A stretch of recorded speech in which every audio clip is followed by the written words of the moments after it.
Hello, my name is Caleb Westfield. Today I'm going to be showing with you a resource that meets very well a lot of the things talked about in Checkpoint 7.1 of the UDL guideline.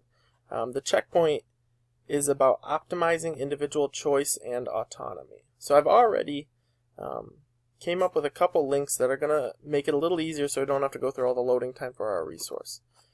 And the resource I found is NASA Kids Club. And on this resource there are lots of different links to games, memory links, videos, ways for students to explore astronomy and other science-related topics, simply by clicking on something that seems like it'll match their interest. And in this they're going to learn a little content as well as have a lot of fun and be able to control everything as far as what looks like it's going to hit their interest the most. So I'm going to start off and we're going to look at this. This is the NASA Kids Club About info for parents, teachers, and caregivers. And on here it's just got a general overview as well as it's got links to all the standards that some of these different games meet. And basically it's just got the idea of why they created the page and the purpose for each of these games. So that can really help the teacher if they want to use this for centers. So during like a reading center activity where you've got 7 centers out, you could have the students, if they've got one-to-one technology like an iPad, you can tell them to go to the NASA Kids Club website and select, let's say, roving on Mars, and that'll hit a certain standard that you already know because that's already been pre-talked about by NASA. So this is really nice and it makes it really easy for teachers to figure out what they want to do and how to use it. So I clicked on a couple different games on here just so we can see an idea. This is a memory game. So in the memory game, it's testing their clock skills. So along with it being just a fun thing that they can do for time management, if I'm clicking on this, it's going to help them figure out where like a digital clock matches up with an old school clock. And coordinate those times, because that's one of the things that's pretty tough for younger students. So that's just a neat game I found. On here, this is a different style of thing that's on this website. This was Meet the Astronomers that are going on Expedition 50.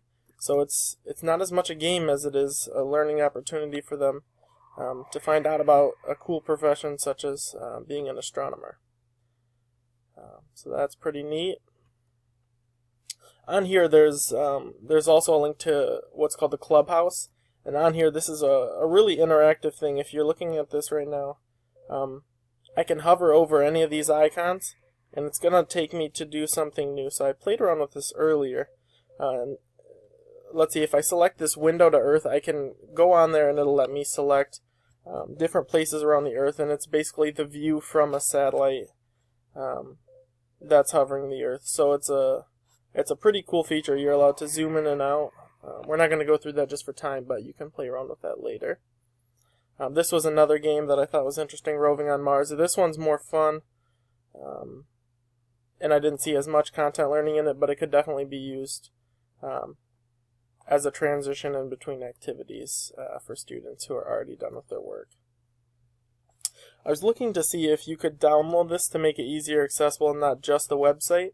I couldn't find a direct link just for the Kids Club, but NASA does have some different links for apps of their different information. So as you see here, they've got a ton of different links that are all used for different information. So if this Kids Club did end up hooking the students, they could explore some of these apps to learn some more information about astronomy. And the last thing, I was searching for reviews on the Kids Club. So the only thing that I got to come up was from this commonsensemedia.org. And on here, it was rated 4 out of 5, which is pretty good. The age they recommend is 7+. There's a couple parent information, plus there's a couple host reviewers information. And everybody was pretty positive. The only negative on here was that there's a couple links that take people to social media for some of the information. I did find that, so if we hover back to this NASA page, It's got all these different topics, galleries, and on some of these, such as right here, Follow NASA, it'll take you to social media sites, and these are a little less controlled, so it's harder to monitor that students are doing the correct information or not drifting off once they get here. Other than that, I thought this was a great resource.